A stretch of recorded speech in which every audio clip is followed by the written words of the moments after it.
Hi guys, எல்லோரும் எப்படி இருக்கீங்க? நான் ரொம்ப நல்லா இருக்கேன். சாரி, என்னால் கொஞ்ச நாள் ரெகுலராக வீடியோ போட முடியல. ஏன் ரெகுலராக போட முடியலன்னா, நம்மளோட ஃபஸ்ட்டு சேனல் ஆரம்பித்தோம், அது சரியாக வியூஸ் போகலன்னு அதை விட்டுட்டோம். செகண்டாக ஒரு சேனல் ஆரம்பித்தோம், அது 200 வீடியோஸ் மேலே நம்ம போஸ்ட் பண்ணி நமக்கு வியூஸ் வரலை. இப்போ மூணாவதாக ஓப்பன் பண்ண சேனல் நல்லா போயிட்டு இருக்கும்போது 100Kயில் கரெக்டாக நமக்கு வந்து சேனல் டெர்மினேட் ஆகிடுச்சு. அது எதனாலனா, அது என்னோடய மிஸ்டேக் தான். நான் தான் ஒரு சாங் அந்த சாங் போடக்கூடாது, நான் போட்டேன். அவங்க 3 வாட்டி காப்பிரைட் கொடுத்து அதை எடுத்து சேனலே போயிடுச்சு. But it's okay. எனக்கு அதுலேருந்து வெளியே வரதுக்கு எனக்கு கொஞ்சம் கஷ்டமாக இருந்துச்சு.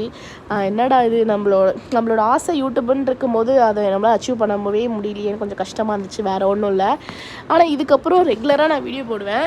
இதெல்லாம் வந்து இப்போ கொஞ்ச நாளைக்கு மட்டும் ஃபுட் வீடியோஸ் வரும். அது எல்லாமே வந்து நான் ஃபுட் விளாகாக ஆரம்பிக்கணும்னு நினைக்கும் போது எடுத்த வீடியோஸ். அதை நான் எந்த சேனல்லையுமே அப்லோட் பண்ணலை, இதில் பண்ணுறேன். இதுக்கப்புறம் ஒரு 50 வீடியோஸ்க்கு அப்புறம் இது எல்லாமே டயட் வீடியோஸ் தான் வரும். இப்போ நான் டயட் ஸ்டார்ட் பண்ணிட்டேன். ஆனால் உங்களுக்கு இந்த ஃபுட் வீடியோஸ்க்கு அப்புறம் டயட் வீடியோஸ் நான் 1 by 1 டே பை டேவாக நான் உங்களுக்கு போஸ்ட் பண்ணுறேன். நீங்களும் வெயிட் லாஸ் பண்ணுங்கள். மற்றவங்கெல்லாம் சொல்கிறாங்க இது மாதிரி வந்து நீ டயட்டுன்னு சொல்லிட்டு இப்போலாம் சாப்பிட்ற அப்படின்னு சொல்லிட்டு. நான் டயட்டுன்னு சொல்லிட்டுலாம் நான் சாப்பிட மாட்டேன். நான் டயட்டு இருந்தேன்னா ப்ராப்பராக தான் இருப்பேன். டயட் இல்லாகும் போது எனக்கு பிடிச்ச ஃபுட்டை நான் சாப்பிடுவேன். ஏன்னா எனக்கு பர்சனலாக ஃபுட்டு ரொம்ப பிடிக்கும். நான் வந்து சாப்பிட்றதுக்காக தான் பிறந்திருக்கேன்னு நான் நினைப்பேன். அந்தளவுக்கு எனக்கு ஃபுட்டு பிடிக்கும். எவ்வளோ பேருக்கு ஃபுட்டு பிடிக்காது அதெல்லாம் தெரியல. எனக்கு ரொம்ப பிடிக்கும். அதனால் நான் சம்பாதிக்கிறேன், நான் சாப்பிட்றேன்னு சொல்லிவிட்டு நான் சாப்பிடுவேன். இல்லை மற்றவங்களுக்கு என்ன பிரச்சனைன்னு தெரியல, கமெண்ட் பண்ணுறாங்க, இது மாதிரி கமெண்ட் பண்ணுறாங்க. இதுக்கும் ஒரு சில பேர் சொல்வீங்க இது மாதிரி வந்து நீயே அதில் போஸ்ட் பண்ணுற, அப்போ தானே கமெண்ட் பண்ணுறாங்க அப்படின்னு சொல்லிட்டு.